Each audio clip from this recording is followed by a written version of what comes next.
What up, my freaks? RuinusInsight here with part 16, 17, I think 17 of my Total War Warhammer 3 modded Blood Dragons Immortal Empires campaign. So as we saw last time, Anarch von Carstein had a great fight against the vermin tide that kept him from getting his rune shield of the ancestors there. Fortunately, we were victorious at the end, and that's another power-up for the Ordo Templarum main stack. Still a little bit of a ways to go before we max it out in terms of and getting everyone nice and blue here, but we're well underway. Otherwise, we have also defeated Zatan and are looking to defeat Coac at the start of this, well, basically right now. So that should be a fun time. I can't wait to see the big boy face off against Abarash, and we'll see if he can do some damage to us or not. He's been very scary in my Archaon campaign. Let's see how well he does here. Actually, speaking of my Archaon campaign, this is unrelated to, well, this one, but for those of you that are watching that one, it is now being moved to the second channel. I forgot to make that announcement in that episode itself, so might as well say it here. Otherwise, while I'm making announcements, and yes, we did reach the engagement threshold just barely, but did reach it. We're hanging in there, so this will be an hour-long episode, and the next one will be an hour as well, should we reach 300 likes and 40 comments on this episode. Anyway, let's get started. What do we have here? Walach Harkon.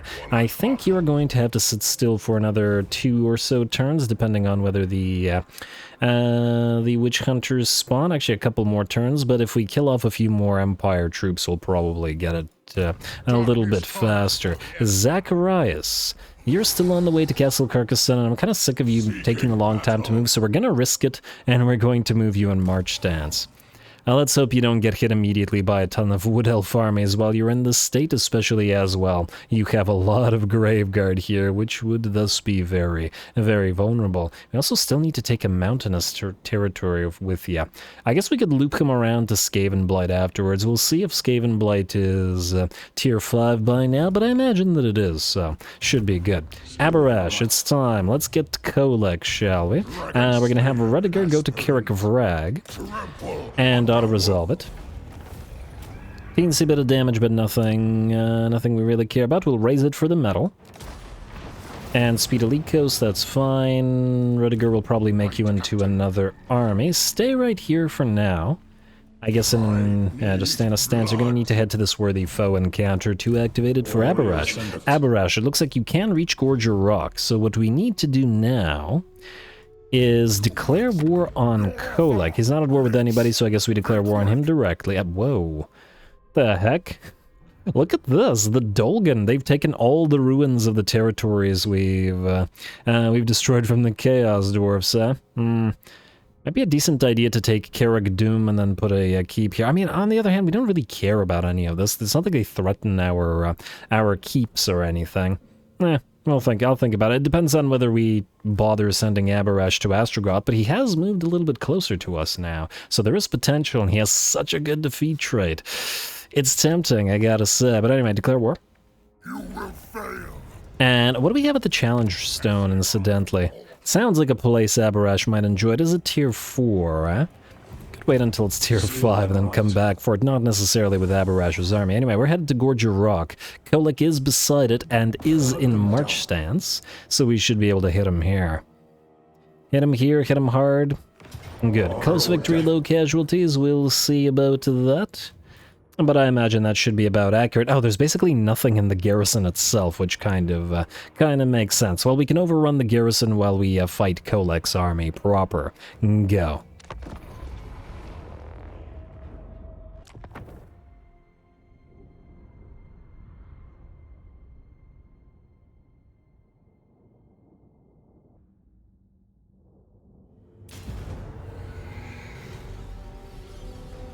The path beckons.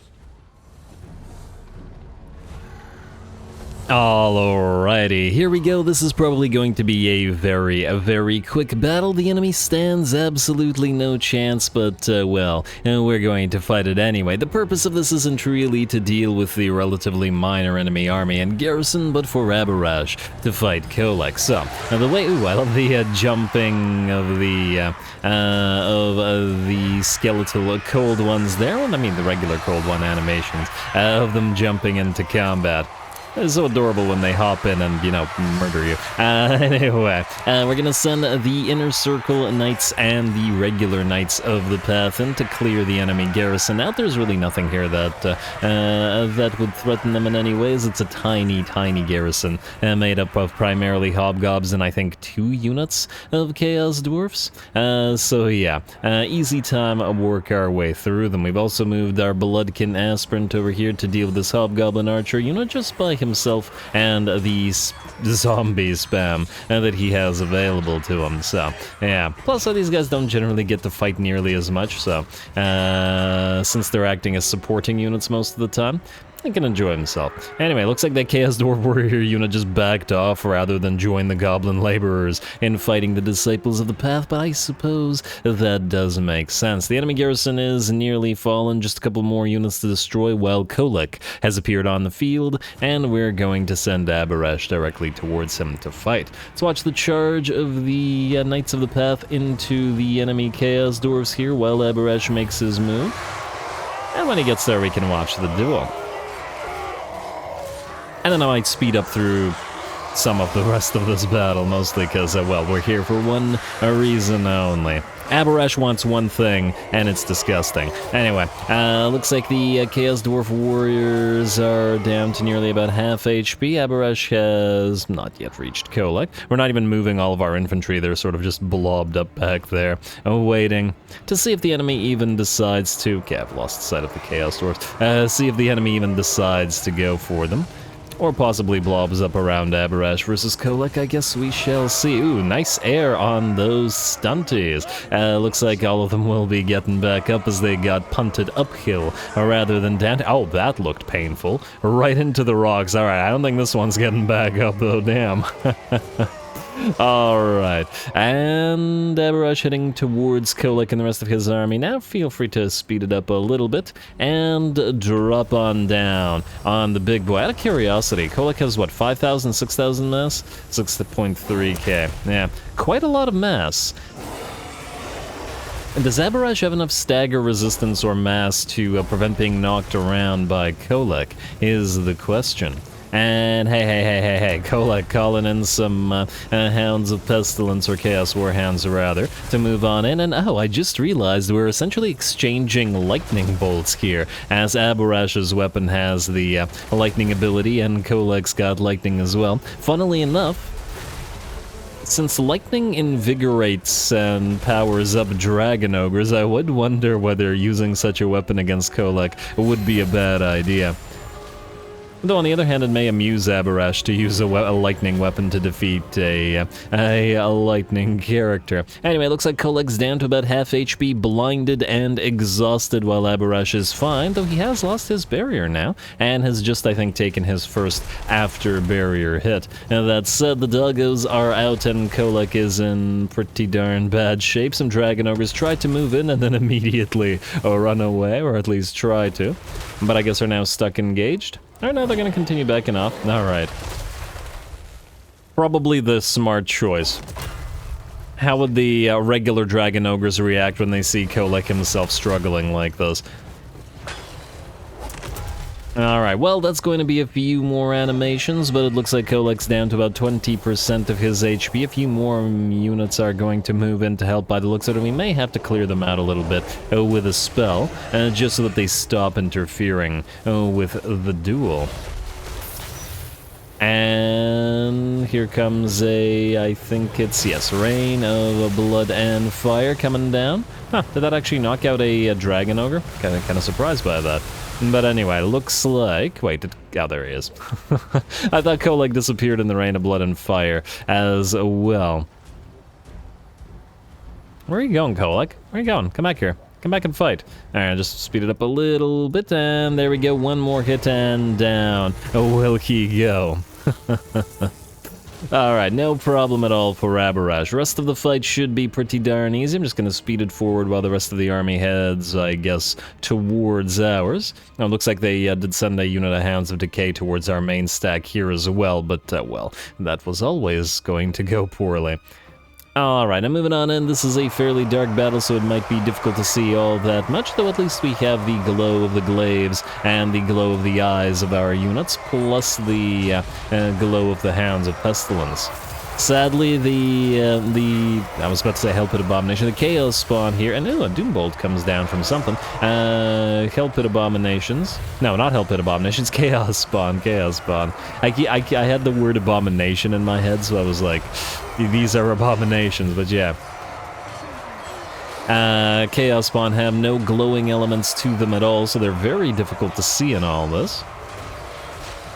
But it certainly adds something to the fear. Imagine meeting a Chaos Spawn in a dark alley suddenly. Anyway, at the very least, the Dragon Ogres glow with their lightning, and we'll continue fighting our Disciples of the Path. Looks like the enemy Chaos Sorcerer is going to start dropping Searing Dooms upon us, though probably not for long, as Abarash has decided to knock him and his War Shrine down. And do love those animations, as I always say, of the Sorcerers on the War Shrines whacking away with their staff, but alas, this one won't be getting too many more of those, as he's broken, tired, terrified, and just about done. Speaking of being just about done, the bounce power is about 90-95% in our favor, and it's just a matter of knocking out the last remaining Chaos Spawn Trolls and Dragon Ogres, though by the looks of it, the Trolls at least will rout pretty much immediately.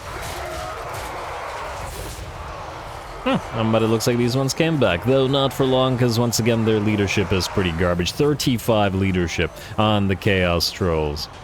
Yeah, nearly half that of the Dragon Ogres by the looks of it. And I believe we're... look at that, a Marauder Horseman unit. What are you gonna... Again, they're not going to accomplish anything, let's face it. Yeah, just a matter of knocking the monsters out.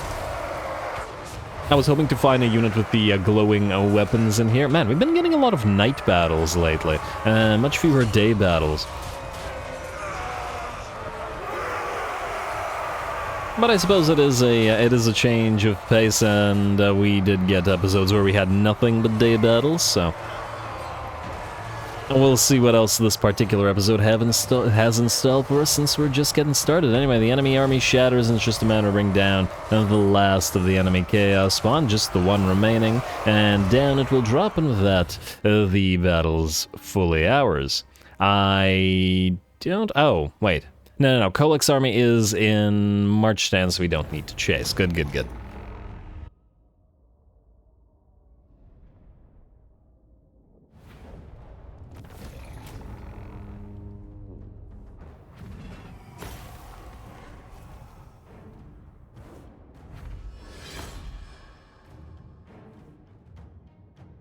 Alright, there we go. Easy little fight, but we got that duel against Coac, which is what we wanted out of this. We're obviously going to raise the place for the metal as well. We can never have too much metal. Defeated Coac gives us a plus 20 bonus versus large, and I think even more bonus versus large via the Errant Duelist. Unit now, mass plus 20%. Well, the mass is useful, and it is bonus versus large for...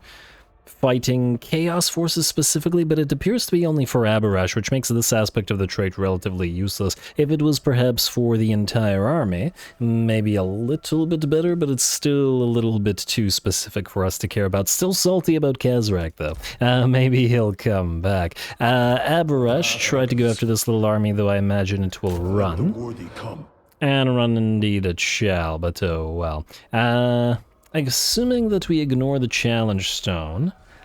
I mean, we could go through the Eagle Ares and try to head towards Astrogoth. I guess we'll see where he goes after this. Alright, let's do that then. Let's do that. Rudiger, you cannot move. In fact, Rudiger, I hope you don't die. You know what, it's been, I don't know, at least a couple of episodes since I've named anything. So we'll rename him, just checking my list here. Alright, you can be Heinrich der... Not Lichberg, but Herzlosa. There we go.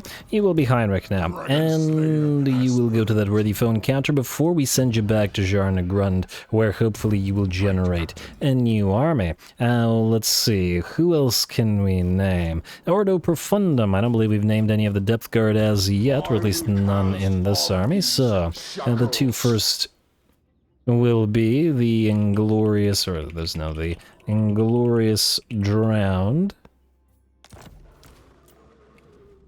Well, they've been kind of racking up the Inglory at this point, and the Beach Berserkers. Alright, good enough for now.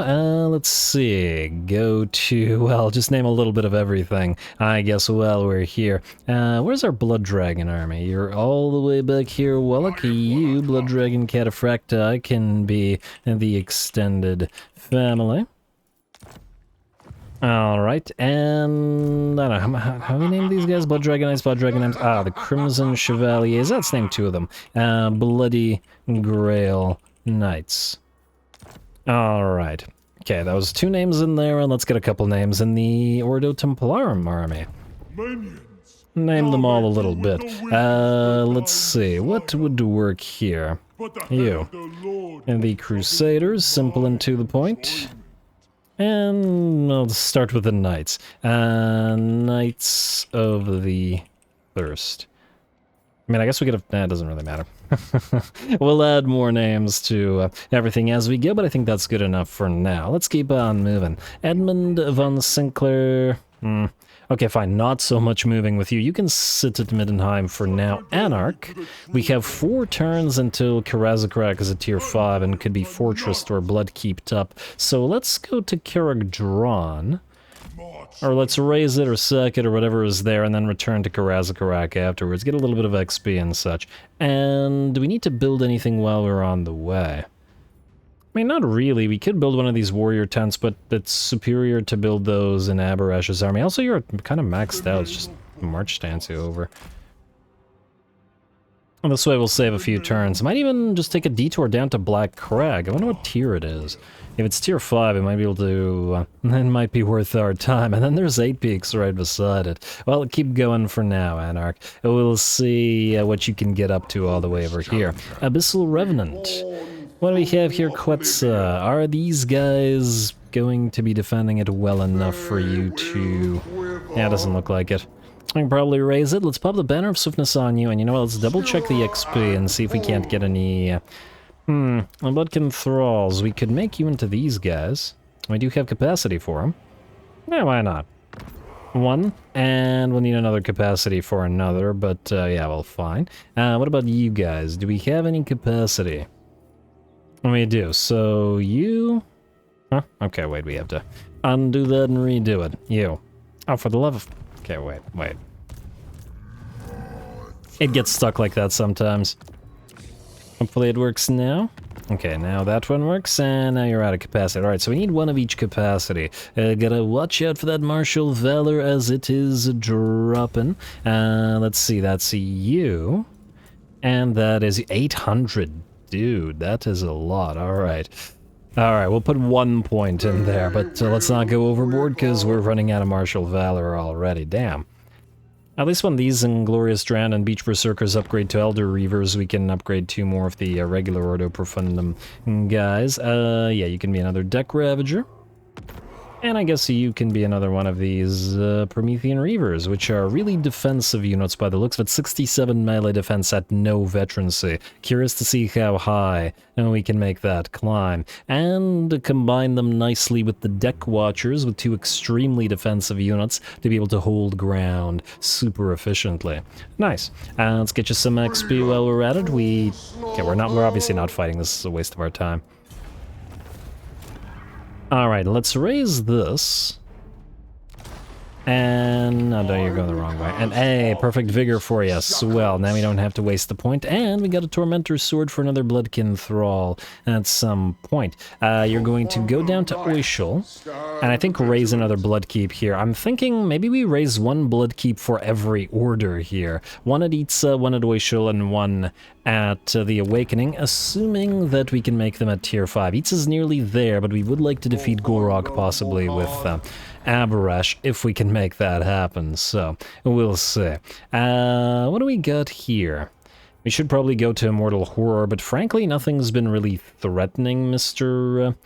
Abyssal Revenant thus far, so we can probably wait on that. We could go for Arcane Conduit. Yeah, let's go for Arcane Conduit, and now it's time to start upgrading the Ordo Profundum units since we're getting decent amounts of them. We also will want to upgrade that War Camp, and we don't need the Horde Growth, but we will need the Training Grounds. And just 1 second. Okay, this is just metal, 15 metal, man. And this is going to be 9 metal, so we can afford both of those, which is fine. And I guess, yeah, we'll start going through this one. Replenishment and unit XP. More critical to get that than Horde Growth. We probably don't even really need Horde Growth here anymore, at least not all that much compared to what we needed before. Alright, who's next? Reinhardt. Alright, I think, you know, I've been wanting to make an alliance with the Vampire Countess and Vlad, but it doesn't look like it's likely. The prejudice is at -90, and they're probably never going to like us enough, so screw it, we're going to destroy them. I do wish that we had maybe a tech or some kind of bonus in order to get the aversion, or at least countered, like a +100 relationship with various vampire factions. Or at the very least with Vlad in particular, because I do still think that Abarash and Vashanesh can certainly find common ground, and did find common ground to some degree in the past. Anyway, join war? Nah, I don't really care about anything the Deceivers or the other guys have to say, so whatever. And just destroy them. Thou art a fool. And away we go. And, ooh, there's a stack there, but I think this is auto-resolvable, and we'll take 9 damage, that's okay. Raise it. Raise everything around and go into, I guess, channeling stance, since we can't encamp. Now, we will level up. I don't usually level up for 1 point, but in this particular case, we are in a very dangerous place, as Vlad has 5 stacks nearby. And if we get attacked, it's going to be ugly. We are going to... I mean, it would be nice to get lightning reflexes / transfix, but I think we want to go through the main line in order to get Undeath Resurgent. And I guess buffs for the Forsaken Circle as well. And ooh, they're at rank 7. At rank 9, we can upgrade them to an Abyssal Terror Knight, which would be fun. It would also be fun to get more of these Abyssal Circle guys, or Forsaken Circle guys, but it may also take a while to do so. Anyway, that was Reinhardt. Rudolph and Maximilian, you guys are just here as temporary lords. You're sort of our scout, so you can go this way and follow Abarash around just to see what we have to see, and I believe that's good. Let's double-check Diplo, and then let's go to next turn.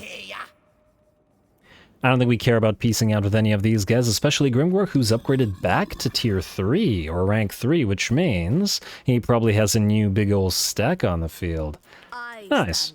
Nice for Grimgor. A lot of the Skaven want to be friends with us. They have very little aversion to us, but then again, so do the Cathians. And I think it makes more sense to ally with the Cathians to me. Not the craziest amount of sense, but enough sense. And you know what, especially Zhao Ming. I can see Zhao Ming certainly allying with pretty much anybody. He's kind of a maniac, so, you know. And we're not that maniacal. Or at least Abarash is not. I don't know about the rest of his children, but anyway. Character initiatives available, building upgrade available, not now, and the turn, and... Oh, wait, I had an idea about something I wanted to do. Where's Abarash? Warrior ascendant.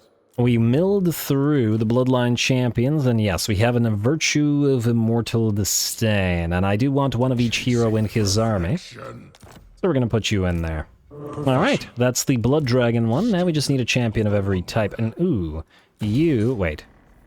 Why were you... Alright, let's redo that. You and you. And yes, these cost metal, but well. We gotta spend metal to make metal, and we do want Abarash to have one of each type of hero unit anyway, so yeah, plus those buildings in Abarash's horde are the most efficient in terms of increasing our capacity, so yeah, end turn.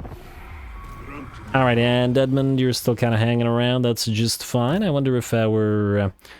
I wonder if our chance of the Witch hunter spawning has increased at all.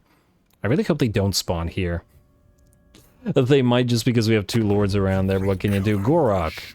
I'm not gonna peace out with you at the current time. I probably will eventually, but we may want to go through a couple more of your territories on our way out of here. And what is this? A bunch of garbage basic troops.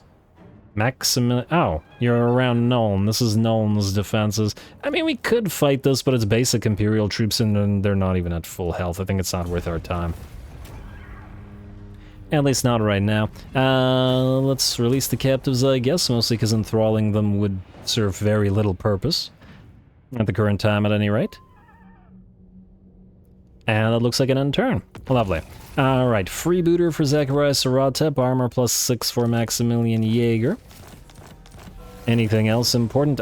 Spawn legendary hero the Jade Daimyo, and the Wanderer's Cloak Reforged. Another one of these quests. Lovely. Lovely indeed. Ready for duty? Oh, the guy that got, the guy that got insta-killed.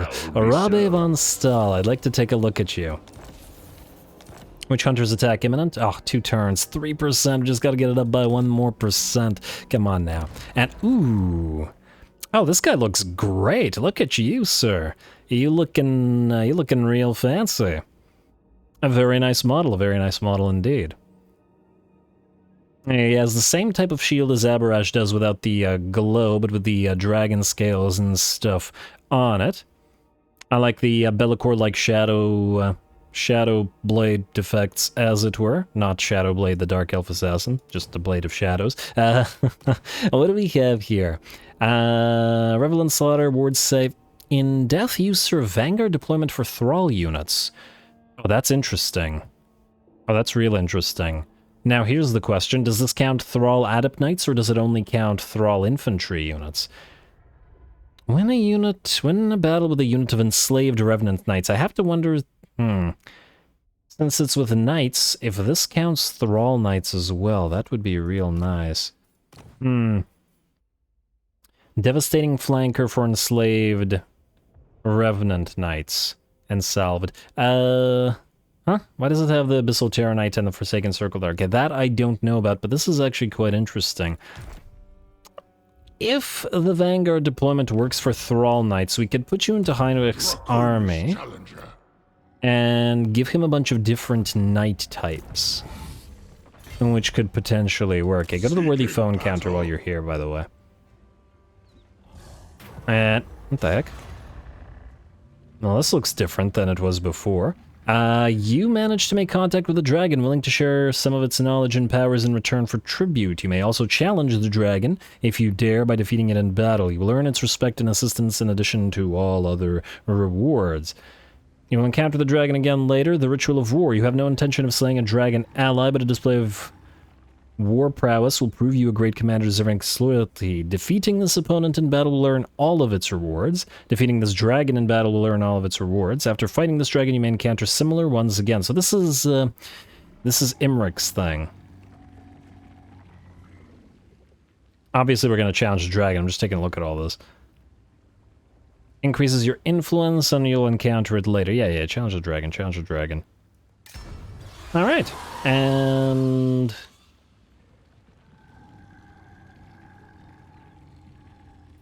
I don't see it. Chittering Horde was there before, the Hidden Threat was there before, and the Jade Path was there before.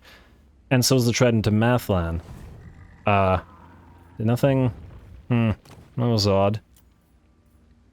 We still need another Worthy Foe battle to unlock the final Worthy Foe battle, but I'm not sure whether that one was supposed to be it or not. Not sure what happened with the dragon thing there. Curious. Well, we'll see. We'll see if something happens next turn. Also, there is a greenskin stack here, which I don't like. Heinrich may be stuck. Hopefully he doesn't get immediately killed here, as that would be unfortunate. And... are you guys really hanging around with armies here? Okay, Abarash can't reach them, otherwise we would have had to have gone after them. I guess go after this guy. We're going through the Eagle areas anyway, so... we also have to find... wait, where did Astrogoth go? Is he moving away from us, or is he moving towards us? If he's moving away, we're not going to bother chasing him, but otherwise we may. Just heal up. Heal up for the next auto-resolve. That guy's done for. Astrogoth. Hopefully he didn't just get killed by Castalton. There he is. He's headed to Fort Dwarslav. Interesting. Alright, we may be able to go after him there. Let's raise the Eagle Ares. Like so. For metal and keep on traveling. Alright. It'll take a little bit of a while to get to Astrogoth. He might start moving back by the time, but you know what, we have a couple of turns to determine whether we actually go up that way, so not a big deal. Ooh, you just can't reach the army. Bit of a shame. Oh, we can pop you back into encamp stance, though. And we also can keep upgrading these, but, well, we are not going to prioritize them. We are, however, going to prioritize getting the other heroes in here. So let's see what we got. Level 18, Immortal Disdain, yes please, and Eternal Discipline and Stoic Violence. I'd like all three with Immortal Disdain, ideally, so let's get Nikolaus Zubissendorf here. And submerged. And then we'll get the other one. You know what, let's get you, Dark Virtue of Eternal Discipline, on the field and then immediately delete you. So that we can mill through them a little bit. Alright, nice. One of each, and then we'll build up the other stuff when we, well, you know, when we have the metal, which we obviously do not right now. Keep going down to Black Crag. I think it's a fairly nice place to go to. Nice little vacation. Quick Head Taker's there. He's going to be upset when we take his Black Crag, but, yeah. Let's keep moving everybody else around, and hey, we reached Castle Carasson. I assume this is full of Clan Scryer. Let's talk to Scryer for a second. They are currently strength rank 13, which ain't too bad. They don't like us very much. They do appreciate the trespasses against Tulls, and they are currently at war with Clan Angren. None of that matters to us. I guess we're just going to directly declare war on them. Away we go. And let's see if there's anything interesting at Castle Carasson. Ikit Claw himself is there, oh my. Yes, declare war. Never! Alright, and he's got a nuke. Ooh, that's going to be ugly. It's going to be ugly because we can't dodge the nuke with a Graveguard, and I fear one of them will die. And, oh, look at that army, though. Lots of Warp Grinders, Warplog Jezzails, and Rattling Guns, eh? That's going to be interesting. He is in March stance, which ain't great for him. I assume that he has walls here. Yeah, he does. He certainly does. Alright. Alright, we're gonna fight this in a sec. Let's move everybody else around and then let's head into it. Walach, you're just waiting for the spawn, so you stay here for one, or hopefully one, or possibly two last turns. Edmund, you're in the same position. Zacharias Rotep, you don't need to move. Abyssal Revenant, you very much do. We're ignoring Gorok for now and headed down to Oishel. I guess go here. I would like to upgrade the other stuff, but most likely our encampment is going to be found out. But we can't do much about that. Ordo Profundum headquarters, please. And at the same time, you cannot construct this building here as there are no slots available. I disagree. There is clearly a slot available. Hopefully this one isn't broken. It doesn't say that you need any growth. Huh, I wonder. What's going on? What's going on, game? Come on now. Alright, maybe it'll take a turn, or maybe we need the Ordo Profundum headquarters first, and the game just isn't telling us that we really need it. We'll find out. Zacharias Rotep, Reinhardt Van Hal. Alright, so you need to somehow deal with all of this without getting mobbed by all the armies and dying. I see Ludwig von Karstein is set up at the Moot, and there are defenses there, which should be a fight worth fighting, but will put us into a dangerous situation, as presumably there's another army here. I don't see Vlad's main stack either. Alright, we will fight this, but I think we'll do the rats first. And yeah, I guess you're going to join... Try not to get yourself killed again, buddy. I guess you're going to join Heinrich's army here. We also are going to need to build him some stuff. I'd prefer not to have Abarash, you know, sit still, but we might not have a choice in the matter. Oh, also, we should have another Lord capacity available. Now, as for that Lord capacity... what's the best way to use that? We need to generate troops for you. We can't build it out of here, although it would be a simple matter to build the buildings that would allow us to do so. Also, just to double check, you can't build the... No, you can't. I was gonna build him the Revenant Knights, but alas, we can't right now. Alright, that's fine. And Elki, whatever you're going to follow. Amber-rush around. Alright, I guess it's time to fight some rats and upgrade our technologies. Alright, what were we going through? We are nearly at Relish in Blood. So I guess it'll be one of these that we pick. Replenishment for Thrall Infantry, Lesser Undead, and Ordo Monsters. Ward save for all Ordo Infantry. Yeah, that's gonna be what we take. I mean, obviously we're getting everything, but, you know, it's gonna take a little bit of time before we can. Anyway, time to fight some rats. Mikhail, you are going to need an upgrade here. Can't quite get to that summon. You'll have to live with that. Let's get you a pointed invocation of Nahek because it's universally useful and usable. Also, wait, do you have... Yeah, you do have Honor or Death, whereas Zacharias does not. And therefore, you should be the one casting. At least most of the time. Fair enough. Alright, let's see how many of our Graveguard we lose to a nuke. It will be extremely concerning. Now, this thing, does it have a cooldown? 45 seconds, meaning he can't nuke us immediately. But he can nuke us fairly quickly. Go.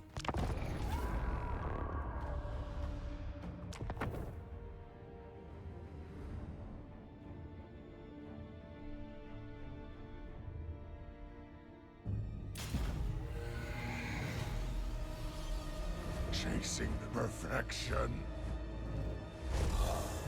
Alrighty, well, you keep chasing perfection, good sir. Let's hope that a nuke doesn't interrupt that chase prematurely. Looks like as we move in, we're going to start getting hit by Warplock Jezzails. Mikhail Harkon, rather, here. Gets hit by a few, but looks like he's okay. We are going to have a lot of enemy-threatening units, or there are a lot of enemy-threatening units here of the range variety. So many Jezzails and rattling guns. We gotta be careful about getting these guys knocked out of the sky, and our other units just getting nuked. We're heading directly for the walls in the hopes that if we head all of our units up on the walls and all the enemy units are up on the walls, that they will not, in fact, nuke us, though that remains to be seen, whether it is a fact. Mikhail Harkin's gonna come down on some Warplug Jezzails here. We've also moved in our units of the Phantoms of the First Keep, which are about to head up on those walls, though they will get stopped briefly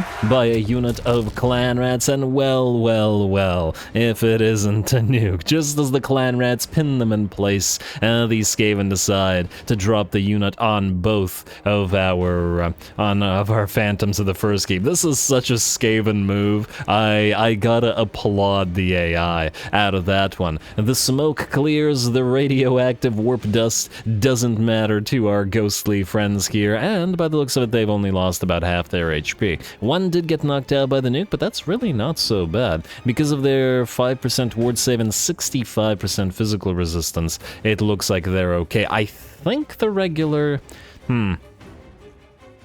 I think the nuke is physical damage, because if it was magical...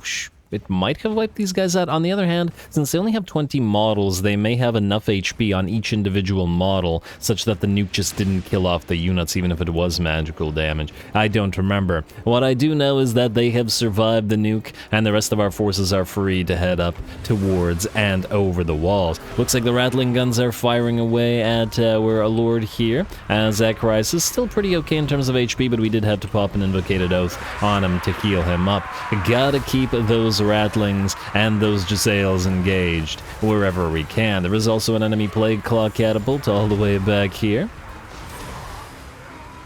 and it will probably start pestering us upon, or pestiling. Okay, that didn't work. But just go back to pestering. Pestering us up on the walls as we climb over them. Make It is actually moving in as well, but he's probably going to have a pretty bad time of it. We've used El Sif on him, and he is on a Doom Wheel, and Doom Wheel versus Zombie Dragon is just not a great matchup. Let's get a few more hits in there. Once again, love the recolored red breath from these dragons. And let's see. Yeah, it gets pretty screwed. Though we are getting hit with a lot of range hits, we also have the warp grinders doing armor-piercing damage to Zacharias, but it just won't be enough. We can out-heal and we can hopefully ward save through all that. Oh, poor Pump Rat. I love you, Pump Rat. Run. I wish that when the Doom Wheel exploded, little Pump Rat would just like sort of get up, look around, and then scurry away. They should have added that to the animation for the Doom Wheels. And just because. Anyway, Ikit is booking it on out of there. We're going to try to pop a Gaze of Nagash on him right after a Black Dragon Breath on some more rattling guns. There's the Gaze of Nagash, but not enough to bring Ikit down. I just don't like the spell. Especially for the mana cost. To be fair, it has 57% spell resistance on top of 8% ward save, so he was never going to take a crazy amount of damage to it, but still, the one time. Anyway, Zacharias gets hit with even more rattling gun bullets, and back there, by the looks of it, our other units are getting the same treatment. It might be more threatening to Mikhail or possibly to our Blood Dragon Warriors, but we shall see. Speaking of the Blood Dragon Warriors, the first of the neophytes have made their way over the walls, and by the looks of it, the gate has opened as well, or the gate has been destroyed, and the desync didn't screw the knights over. They've actually made it in through the gate. Well, I'm shocked and pleasantly surprised. Everything's going our way in this particular battle. It could have gone a lot worse between the desync and the potential for the nuke hitting somewhere where we didn't want it to hit. Looks like we can get some more hits on Mikhail here as he hovers overhead. I was hoping that the rattling guns here have been running away. And I'm sorry about the wonky camera work. Skaven territories have this issue oftentimes because of all the pathways and stuff. But what can do? But yeah, Zacharias and Mikhail have been doing a great job in this particular battle. The enemy had so many of those threatening weapons crews, and they've been able to, by and large, keep them either focused directly on them or just keep them in general running. We still got more of those enemy warp grinders to work through, but it looks like they're having a pretty darn bad day against the Neophyte Warriors. And I do believe somewhere the newly healed up, or more or less healed up, the Phantoms of the First Keep are making their way into the enemy settlement as well, and making the Graveguard look a lot tinier by comparison, but working together with them. And this makes sense, our higher damage dealing Phantoms of the First Keep working together with the Anvil of the Graveguard to overrun the enemy, while the Neophyte Warriors, who are strong in both defensive and defensive capabilities as well and are more numerous than the Phantoms, are over on the other side. They are getting help from the ghostly knights as well. It looks like another unit of Clan Rats has been summoned, perhaps to try to save those Warplog Jezzails from their flying doom, but alas, that failed. I see another Seismic Snare and or Warpquake coming down on some of our Neophytes and our Graveguard over on this side.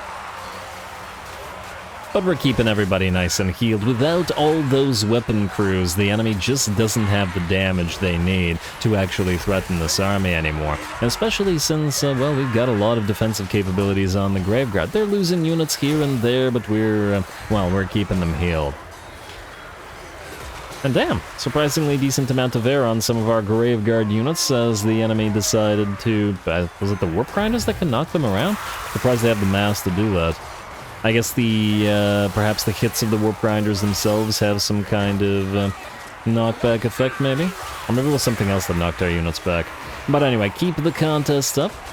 And just watching this one as the contest, this particular contest is essentially repeated throughout the battle. We've made our way up the ramp here and slaughtered our way through the rats there, and it looks like we've slaughtered our way through the rats everywhere as the enemy will shatter and the battle will be ours. Very nice. Very nice. I gotta say, that was a lot more effective than I thought it might be, but let's find out just how effective on the post-battle screen.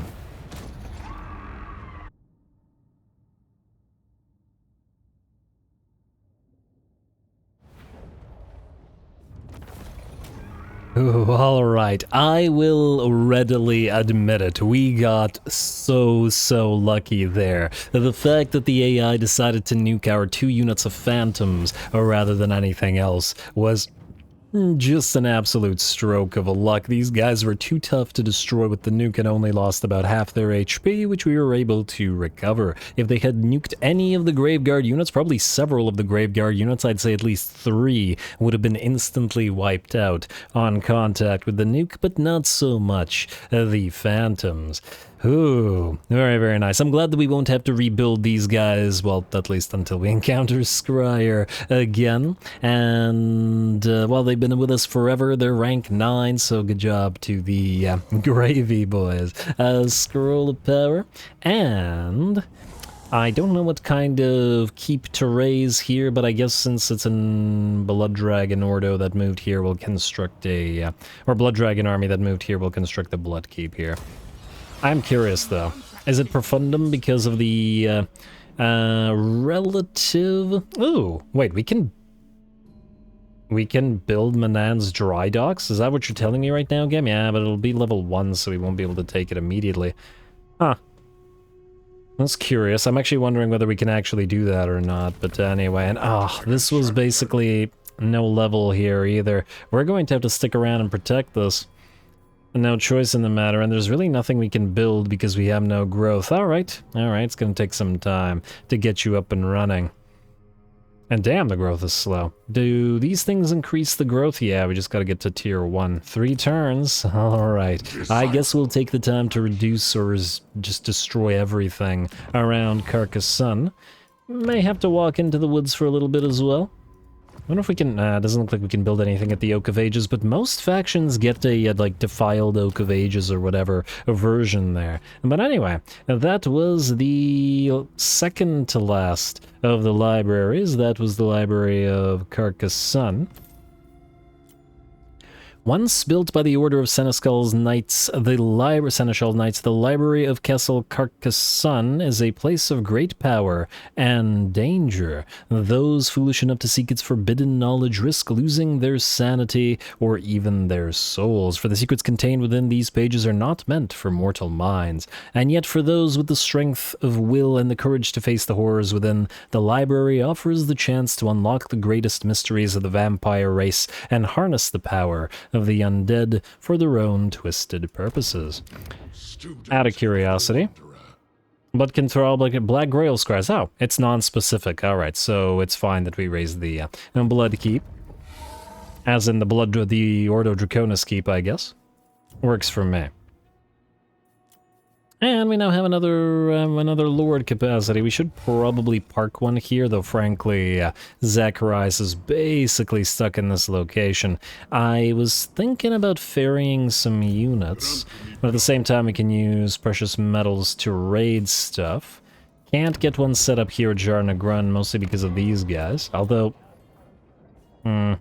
I should probably level up the troop reinforcements here, but I guess we'll wait. We will wait on that one. We could raid Mount Gunbad. There's nobody here after all. Or we wait until the spawn, just in case it causes a spawn in places where we don't necessarily want them to be. Yeah, I guess we can wait the turn. Not a big deal. A little bit of a waste of metal, but what can you do? Anyway, let's see who else needs to move for this particular turn. And Reinhardt, you're about to fight. Double checking if I missed anybody else. Edmund, you're stuck for the spawn next turn. Walach, you're stuck for the spawn next turn. And otherwise, we're looking pretty good. We do have plenty of quests available. Well, maybe not plenty, but certainly quests available. Anarch, you could... or not Anarch, Abyssal Revenant, rather. You could swap stances and fight your Trident battle, if you really wanted to. I was excited about using the Depth Guard Promethean Reavers. You can probably raise a few of these guys as well. And a couple of these guys are going to become Depth Guard Revenant Haunters. Well, that's tempting. We can't raise them to that height right now, but we can certainly get a few more of the regular Ordo Profundum units. Oh, although we'll need to raise their cap, and once again, the Martial Valor is not quite there. I'm a little bit wary of fighting a quest with mostly Bloodkin Thralls, but at the end of the... Oh, and it's the Dusk Reavers again. From what we've seen, they've been, well, they've been pretty fighty. I will cast And while I'm sure the Lord and Hero can take care of them, you know, let's wait a turn or two on that. Or on the Trident of Mathline at the very least. Doesn't mean we can't clash elsewhere, though. Abarash, how's your army looking? Warrior Ascendant. I'd say it's looking pretty good, or at the very least it's looking good enough to fight another worthy foe. Warrior Ascendant gear, Arcane Forged Breastplate, and the Bloody Hauberk.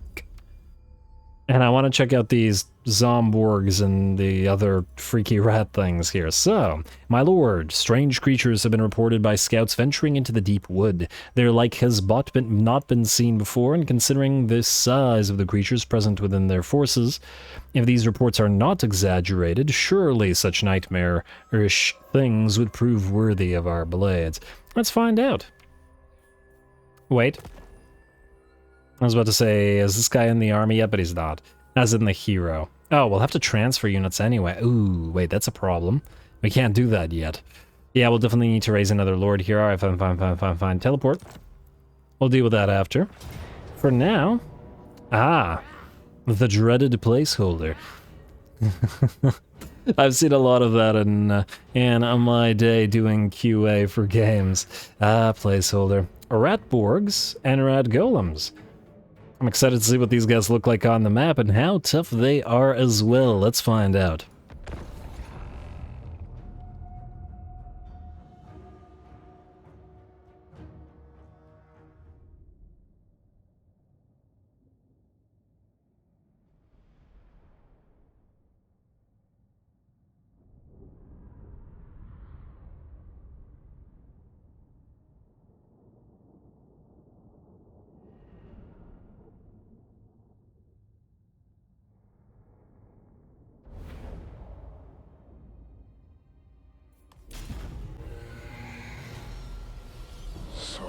It would seem the Ratsman the Empire claims to be conspiracy indeed appears to be real. What strange and vile creatures these be. See how they chitter and shake in such grotesque fashion. They conduct a strange ritual. I say we ride to battle and trample the beasts. We shall lay waste to whatever strange prize they hope to acquire, for our might is unmatched. Though feeble in appearance, the rat things bring great and mighty beasts of war. I have little doubts they will provide a great challenge. Ride, my knights, ride to battle, trample and slash all before under hoof and blade.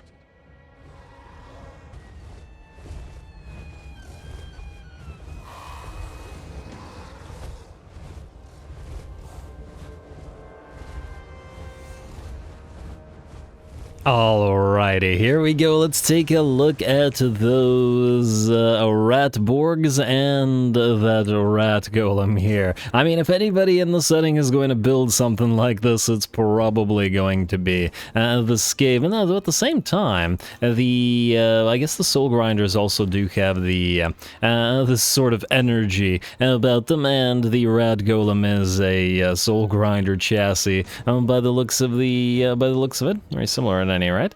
Yeah, alright. Looking pretty nice. I like all the little, look at the little, I don't know, claws on their feet.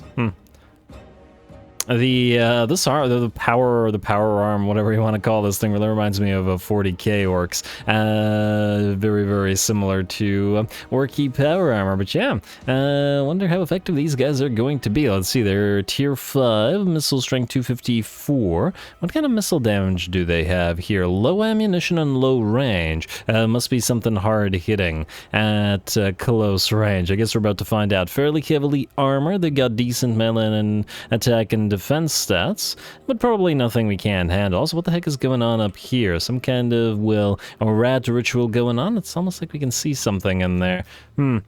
I see sky and sun and mountains, maybe. Unless it's a reflection of what we're seeing here, which it doesn't look to be. Could be a portal to somewhere. But anyway, let's get to it, shall we? Gonna move on in. Abarash and the Flyers in general will be moving in first. There are enemy high-value targets that need to be destroyed. Death globes, probably the Rat Golem, as they will bombard us as they move on in. Abarash is gonna go directly for the Golem there, which has 74 melee attack and appears to use the range bombardment ability of the Soul Grinder of Nurgle, which obviously we'll want to be concerned with. We're gonna go for the Death Globes first, as they probably threaten us quite a bit, and we can, oh, it's flamethrowers. We can charge the Ratborgs with our Knights. There we go. Alright, well, we certainly don't want them using their warp fire throwers against our infantry units, so we can distract them with our Disciples of the Path Knights. And there we go. Looks like they are starting to drop reasonably quickly, or at the very least the ones that are isolated on the flanks are. Abarash is duking it out with that enemy Rat Golem, and an enemy reinforcement unit is already making its way onto the field. Alright, gonna cast a healing spell on at least one of our units. That bombardment looked a little bit far away. There's a lightning effect from Abarash's sword, I do believe. Alright, a few more hits and that Rat Golem will be destroyed. Our infantry are still making their way up the hill, but are soon to be here and to help out. We have summoned a few units of zombies to distract the enemy in the meantime. And down goes the Golem. Aw, just like just like the regular Soul Grinder. They always look so sad when they die. They're like, oh, I failed. Always makes me feel bad. Poor little guy, you get pets. Alright, anyway, how are the Ratborgs faring here? A Packmaster has been surrounded by the Disciples of the Path Knights, and Brood Horror or not, they are not going to have a great time. Brood Horror is extremely quick, though, so could very easily outrun the Knights should it desire to do so. This Ratborg unit is still holding, but our infantry have arrived. Though it looks like another one of the Packmasters are going to block it off, I do believe these things are just about done. The battle is only beginning, though, as more elites are making their way onto the field. We've got Warplog Jezzails, 2 units of Warplog Jezzails, in fact, another Rat Golem all the way back there, another unit of Death Globes, though we have summoned our units of the Phantoms of the First Keep to make sure that they don't annoy us. A couple more units of Ratborgs have made it in, and I kind of want to see them mince some of our zombies, which we've used to distract them.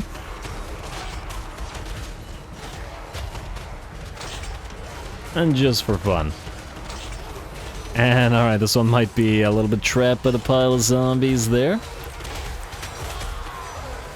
Alright, we got a Doomflayer riding enemy Warlock Master in here as well, which we'll have to make sure we don't allow the Warp Lightning to hit too many of our own infantry. Speaking of our own infantry, it looks like they've managed to overrun this first enemy army, and now the second is on the menu. Just as we start on the second army, a third makes its way onto the field. 2 more Ratborgs, another Rat Golem, more Warplog Jezzails and Packmasters and Casters and whatnot. It looks like the Vermintide of a few episodes ago when Anarch fought the quest battle is not the only Vermintide around. But I guess that's the name of the game for a Vermintide. It wouldn't be a Vermintide if it ever ended. Alright, and here come our infantry to duke it out with the enemy Storm Vermin. Looks like they have halberds here. At the very least, that gives them armor piercing, but I mean, it's still Storm Vermin. They're not going to have a chance in melee combat against our infantry, though they do have those Ratborgs helping them out. But at the very least, the Ratborgs distracted in melee are not using those warp fire throwers, which I would imagine would probably be quite a bit more threatening. Anyway, surround and destroy is the name of the game, as the enemy infantry are getting absolutely mobbed by our own infantry. Abarash is dueling yet another Rat Golem, keeping all these to himself, mostly because it looks like the Warlock Masters don't really want to fight him, and in melee, to be fair, I would imagine the Ratborgs are quite a bit tougher. Or not Ratborgs, Rat Golems.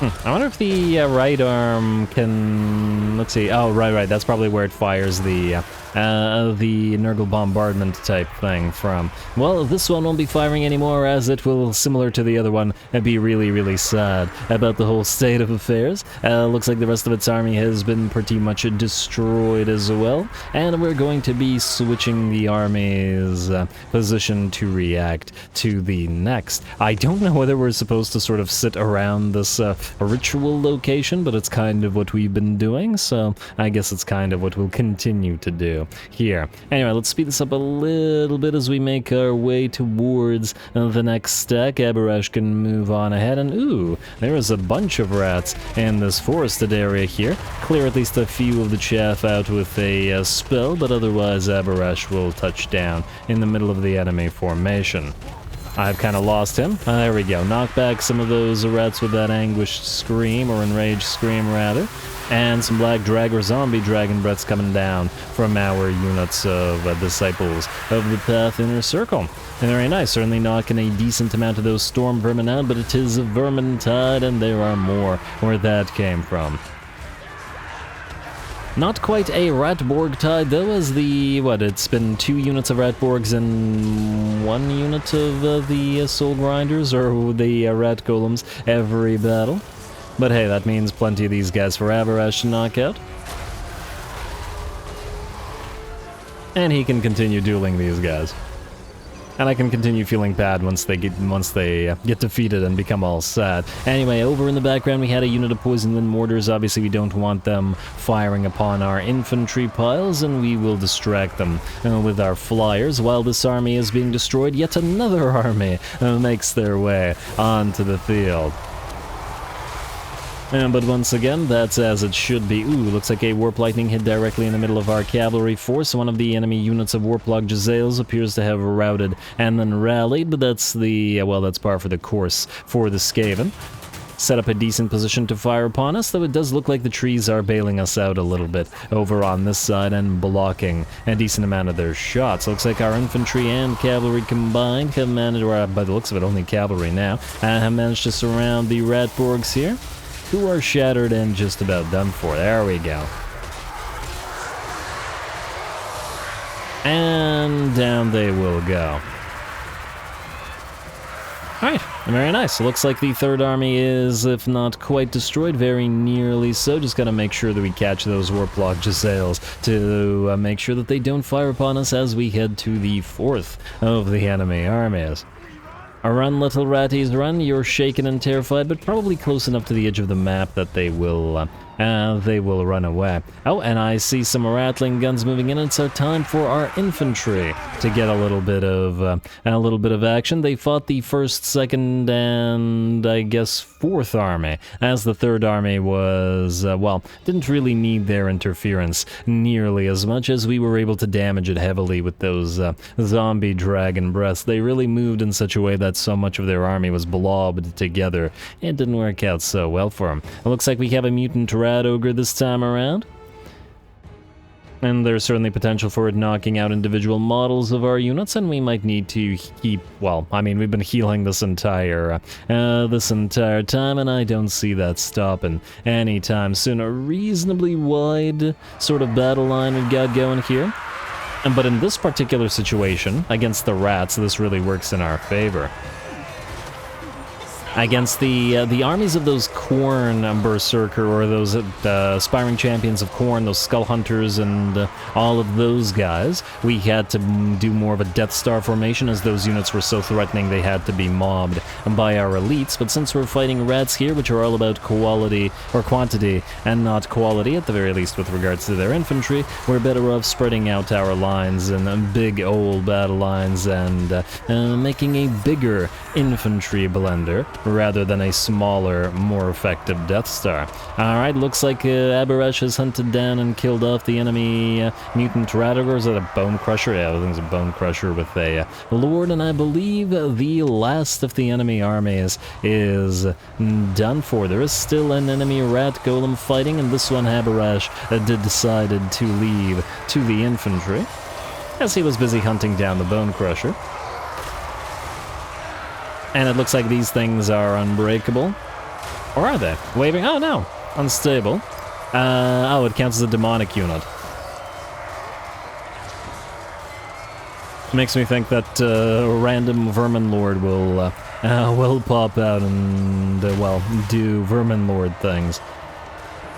I wonder where the Ratborg, or not the Ratborg, I keep wanting to call the Rat Golems Ratborgs. I wonder whether it was firing, where it was firing, maybe on one of our flyers. Anyway, with the fall of the last Golem, sorry little guy, the battle is ours. Just amusing myself here. And nice to see those units, but it looks like we fared through this one fairly decently well. We have all the advantages, or we had all the advantages against this particular enemy army, as we didn't allow them to leverage their weapons teams via our raised dead and our fast movers, I should say, and our flyers, and then of course the Skaven infantry aren't able to hold ground long enough against vampiric infantry to make the difference. They were only there to, well, allow their weapons teams and their, I don't know, metallic constructs to do the work, which they couldn't. So, worked out well for us.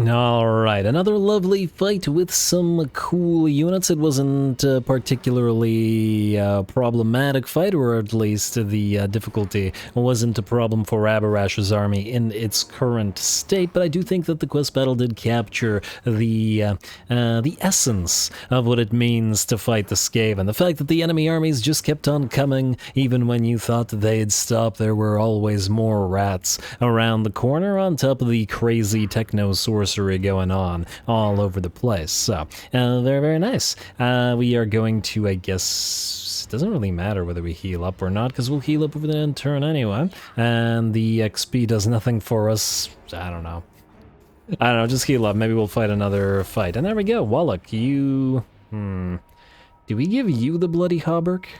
Melee defense plus 10 own army is the biggest thing about this. This is a area hex passive ability. I guess the issue with this is that Wallach's army probably needs it the least, in the sense that it's already extremely strong. I do like the redirects projectile thing. Now, the effect range isn't all that big, though, and Walach is also generally fighting on his own rather than together with the rest of his forces. There is also that to consider. Which army? You know what? We'll take a look at which army has the least melee defense and probably pop it in there. I would also like to immediately take a look at what new item Aberrash did acquire. He can also move slightly further now, because every time he wins a battle. I don't think he can really move much further in March. Oh, actually, he can move a little bit. You know what? Let's briefly go here if the Orky armies want to play, and then we can certainly play with them a little bit.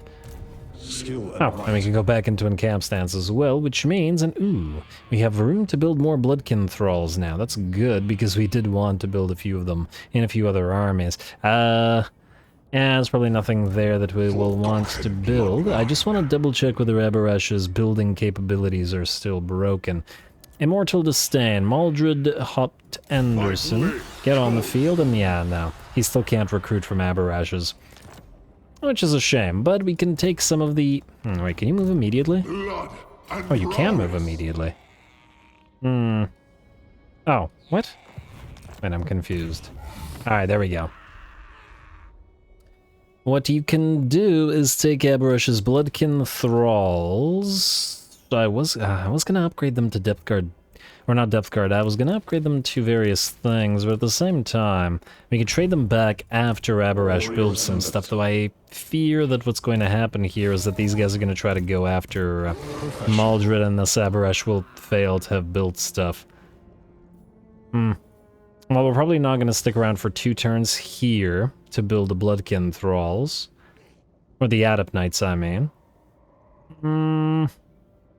We can give it a try, though, at the same time. We do kind of want Heinrich to get here. Also, we'll summon the unit of Oathbound Revenants in this army, and then transfer it to Heinrich's army instead. How about that? Alright, fine. Amarush, you can build how many troops at the same time? 8, by the looks of it. So you... Oh, you guys can't swap units anymore? Yeah, it looks like they can't swap units anymore. Well, darn. So we could only build 5 of these, which ain't enough. If we're going to use this to build Bloodkin Thrall or Thrall Adept Knights, we'll build them... We'll build all 8 at once. Let's just build 5 of these and then transfer. We do want more armies on the field. I mean, to try out a few more things, especially for the new legendary heroes that are going to be entering the field. Now, is that it for what we gotta do? We still have... Wait. There was another battle somewhere. Here. Reinhardt, we're going to attack the Moot. Let's level everybody up and... Ooh, yes, monstrous regen. This is all maxed out now. That's very, very nice. The Bloodkin Thralls are going to be very tough in this particular army. Let's also... We have Dance Macabre. We have Wind of Death maxed out. I guess we can get Curse of Years. I rarely use it, but, you know... No, there I'm sure are occasions. Let's get Van Hell's Dance Macabre, and then we'll max out your other stuff. We don't really care about Gaze of Nagash, because I use it only once in a blue moon. Let's get the Moat. Do you need to maintain Channeling Stance? Doesn't really change anything. Yeah, I go for Channeling Stance, I don't care. A decent likelihood, and ooh, Marius Leitdorf is right beside us as well. Vlad is probably still here at Castle Tempelhof. I'm a little bit tempted to raise a temporary Lord at Drakenhof just in case they attack, although what's the likelihood that they actually destroy it? Do we have a decent Tempelhof Lord? No, we don't. We have... I don't like any of these guys. I just hope that they don't get attacked. Yeah, I don't like either of these two. I want to waste the... I mean, I guess we could raise one and then just mill through them, but I also don't want them taking up space here. You know what, let's get Let's Fun Deal just to sit here for a turn, and then we'll... Ooh, and he'll also give us vision. And then we'll get him back, or delete him and then replace him with something more useful, just in case they attack. Let's get you the Invocation of the Eternal Wanderer.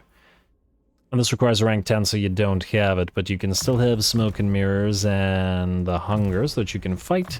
And let's get you Beguile, so that you can, well, continue to fight. You're also on Drakenhof Nightmare, which I guess you can keep. Yeah. Alright, that looks good to me. Let's do one more fight this episode, and that fight will be at the Moot. Away we go.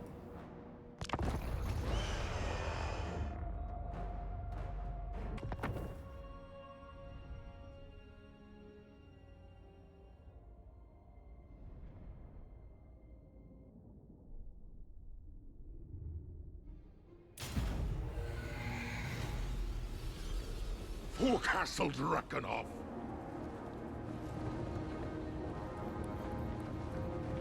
Alrighty, here we go, and ooh, under Tzeentch skies this time around, huh? I guess there's a Cult of the Deceiver nearby. I was wondering where the Tzeentch corruption came from. Anyway, here we go. Gonna fight some, or gonna get some undead on undead action going, and I'm particularly excited to see the degree to which we can power up the units of Bloodkin Thralls in this particular army. And I know that our, what's-his-face, our legendary hero Albrecht Nictus is a sort of monster buffer, but at the same time, he buffs Bloodkin Thralls by quite a bit.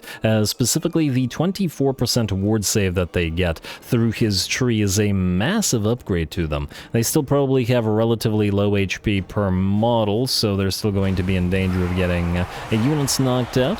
But nonetheless, it's a lot of ward save in combination line with the stats that we're trying to increase via any and every means that we have. Anyway, we're going to start the battle off by moving in the Forsaken Circle and Albrecht Nictus himself to try to knock out those Cairn Wraiths, as we don't want their armor-piercing damage and general capacity of damage dealing to be applied too well, let's say, to our Bloodkin Thralls. Speaking of the Bloodkin Thralls, going to take position, get ready to move on in, as we'll have a good old-fashioned brawl against the sheer amount of undead the enemy has. Or lesser undead, I should say. Looks like Isabella, or maybe, I think it was Isabella, somebody cast a Penumbral Pendulum upon us, and it's time for the brawl to begin. Our units with their 8 barrier, now it's 7 barrier apparently, 7 barrier lose it immediately. I'm still not sure what the point of it is. But who knows? Maybe it helps individual models from dying in some way every time it buffs back up? I'm not sure. But anyway, Bloodkin Thralls versus Skeletons and Zombos.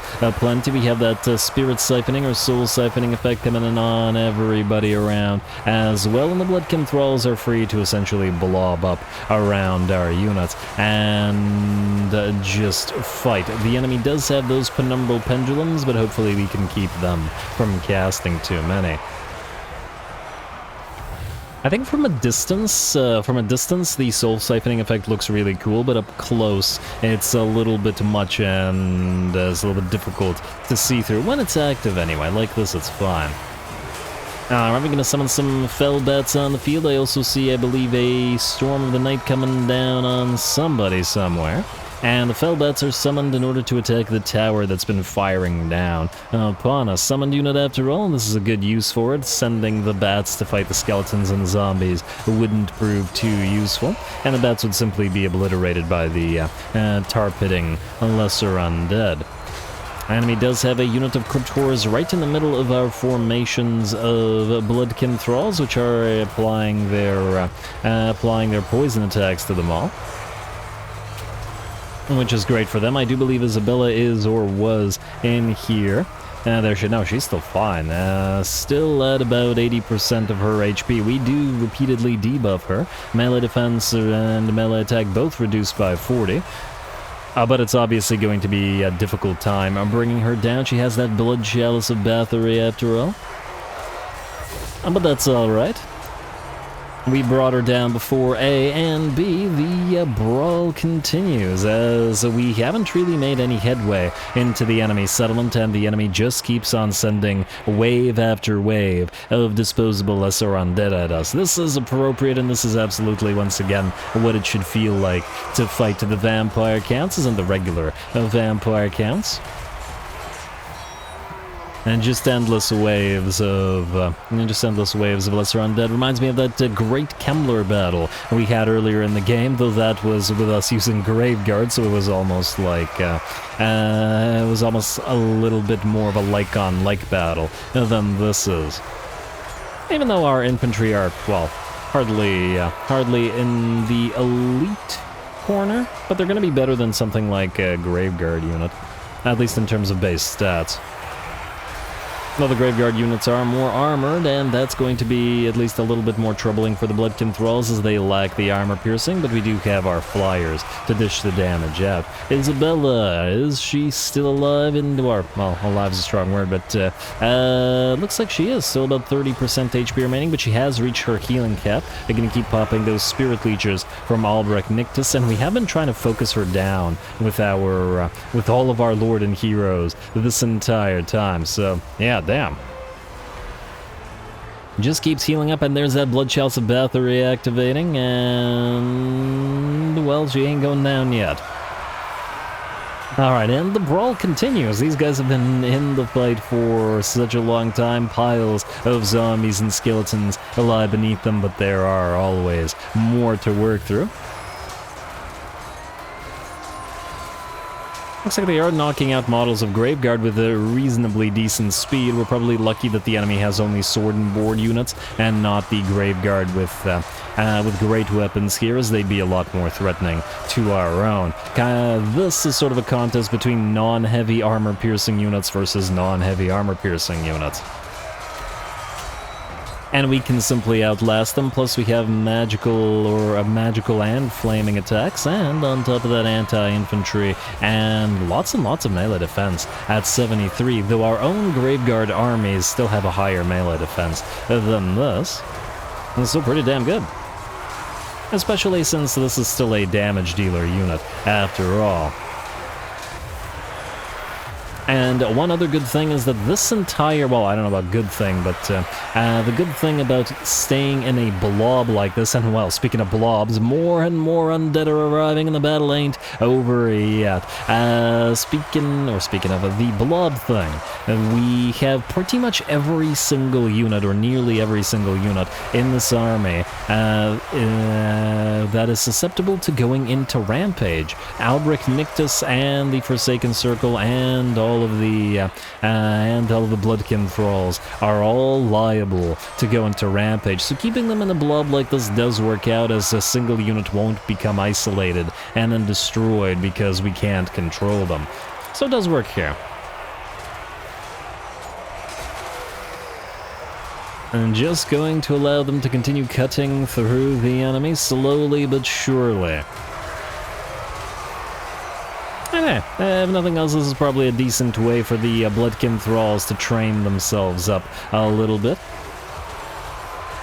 in order to eventually become, neophytes or whatever Ordo unit they would become. I mean, not in this army, because this is a Bloodkin Thrall army, but you know.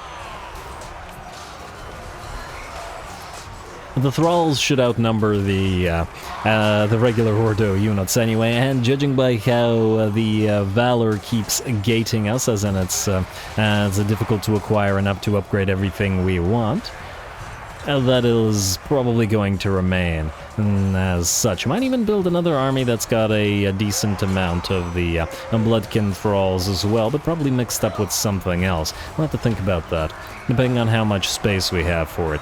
Anyway, looks like the enemy is finally starting to run out of numbers. Not completely out of numbers, as we can clearly see.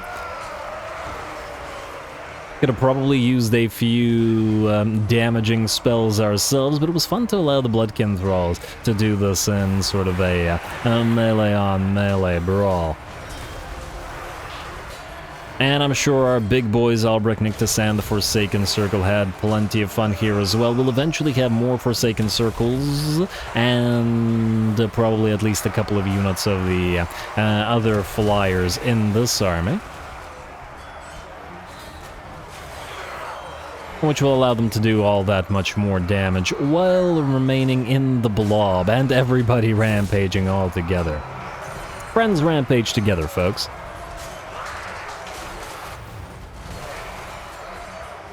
Alrighty, and how are we doing? Balance of powers at about 90% now. Enemies got to be running out of zombies and skeletons now. They're not being particularly threatening to any of our units, or at the very least, even though some of the Bloodkin Thralls did take a bit of damage, they've been healed up nicely. And because they have the hunger, they've been healing themselves up as well, so it's all good. The enemy just doesn't have the damage to do too much here.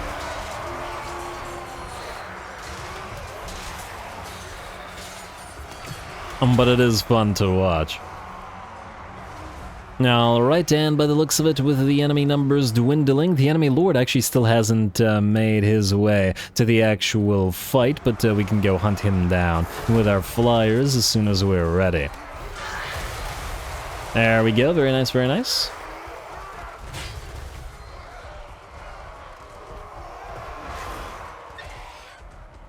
Alright, and we are looking good. I'm a little bit surprised that the Drakenhof Templar Lord's barding on the skeletal griffin is red. It makes him look like a blood dragon, but I suppose when he's covered in blood, he very much looks like a blood dragon anyway.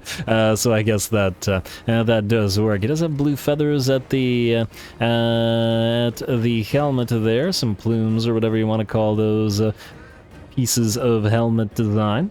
On the other hand, it is a skeletal griffin raised from another faction, so, you know, just keep the barding. He didn't want to spend his time learning how to paint things. Anyway, time to go after the enemy lord, but I think with the rest of his army having fallen all around, my lord, that's a scary sight. Coming down on ya. And the enemy lord will get pretty much ripped apart in seconds. He's down to half HP. He's crumbling away. The rest of his army is gone. The storm of the night comes down upon him, and the battle ends. And I don't know what I don't know what that model was doing, but anyway, there we go. Close victory. What the heck are you talking about, game? I don't think this was a close victory. The field is littered with the dead returned to their graves, and I don't believe any of our bloodkin thralls, or at the very least the ones that got damaged, got revived.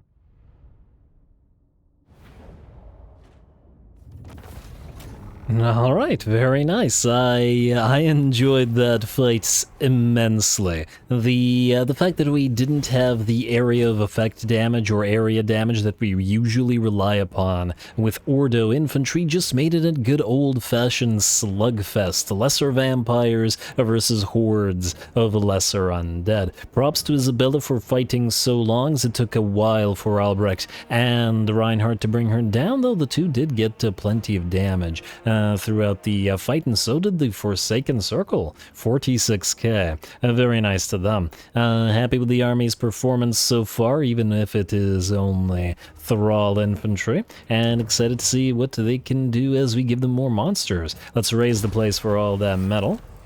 And get a free Talisman of Endurance out of it, and Robbie has himself a little something. Ah, looks like you're maxed out. The Vanguard deployment for Black Knights is useless to you, but that's fine. Otherwise, you are happy as you are. You can start sort of moving towards Castle Drakenhof, as if the enemy... wait, this... You know, you'll move a little bit further. If the enemy spawns, or if the Witch Hunters next turn spawn here, we'll want to pick up another Forsaken Circle if we can, but whether we can, we'll have to wait until next time, because we out of time, and I'm gonna have to call this episode here. Plenty of enemy undead to fight the next time around, as well as probably the Trident of Mathlan, and I'll try to do the Jade Path as well. Want to get that Jade Daimyo up and running, as well, all the legendary heroes need to be collected.